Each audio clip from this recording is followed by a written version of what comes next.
Santa Pete back with us again this week, and we'll be asking him about that oversold market we saw last week and how it's helping that bouncing gold today. We'll also be getting Santa's outlook for 2014 for the metals. Thanks for being back with us, Santa Pete. You're welcome, Daniela. So we get to experience this for how much longer, Peter? Now we're almost there, so maybe a couple of more weeks.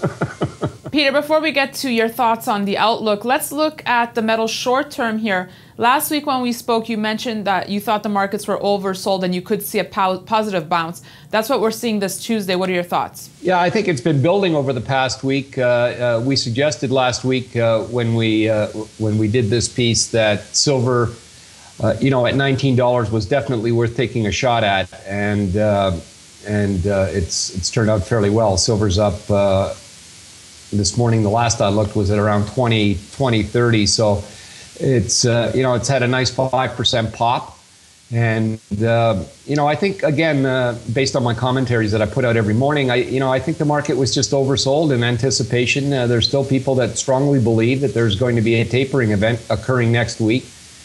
I just don't see it, and the market is short, and you've got a thin market in December, and I've been mentioning for the past few days that the risk to the book, if you're trading this market, is getting caught on the short side, and I think the shorts are being squeezed, and you're seeing the resultant strength in both gold and silver. Right, Peter, you did say that $19 was a good risk-reward trade for silver. What made you place that call? When I look at a market, I look at the momentum of a market, and silver just literally collapsed from a ratio perspective. The mean for silver to gold over the past 3 or 4 months in trading has been, on average around 60 ounces of silver to an ounce of gold. And, last week I mentioned that it was approaching 64, which was an extreme relative to the ratio. And I just believed it was a good time to buy because of that. And then when you start looking at some of the news that's come out over the past couple of days, China, some of their economic numbers are better. That's helped copper. Copper's been in a free fall as well, and that's hurt silver. With copper bouncing over the last 2 days, it was a pretty easy trade to be long silver, in that scenario.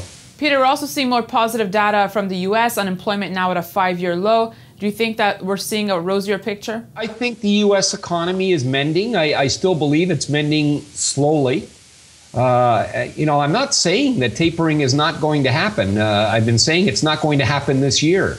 I think the trend, if it continues, and it looks like it may, will be conducive to the Fed easing up on their bond buying beginning next year. I still think it's a March event. It may happen a little earlier. But when it does happen, I'm still in the camp that believes it will be a gradual process and could take anywhere from 6 months to a year for the Fed to complete exiting its bond buying program. So in the interim, they're still going to be accommodative, not as much as they are at $85 billion a month. But I do think the trend next year will be for higher yields. And, that could have a negative impact on the metals. So now looking at the bigger picture, heading into the new year, Santa Pete, which metal do you think might emerge the star if you had to choose between gold, silver, platinum, or palladium?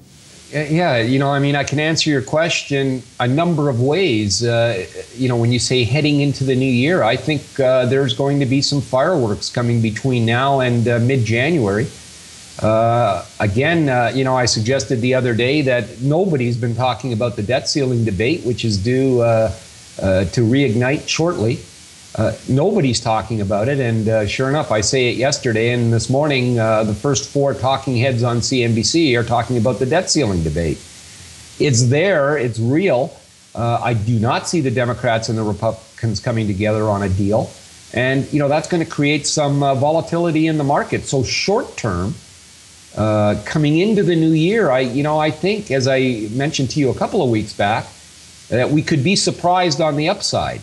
If they get it together, and even a semblance of getting it together, then I think with the economy strengthening next year, and I'm assuming that will continue, with a higher rate environment, I think gold's upside next year is limited relative to the economic scenarios that are ahead of us. All right, Peter, thanks so much. And we'll be seeing you again on Kitco.com Friday. You're part of our expert panel series where I ask experts how they would invest $10,000 in 2014 and what to avoid at all costs. We kicked off the series last week. I'm happy that you'll be part of the panel this Friday. You're welcome.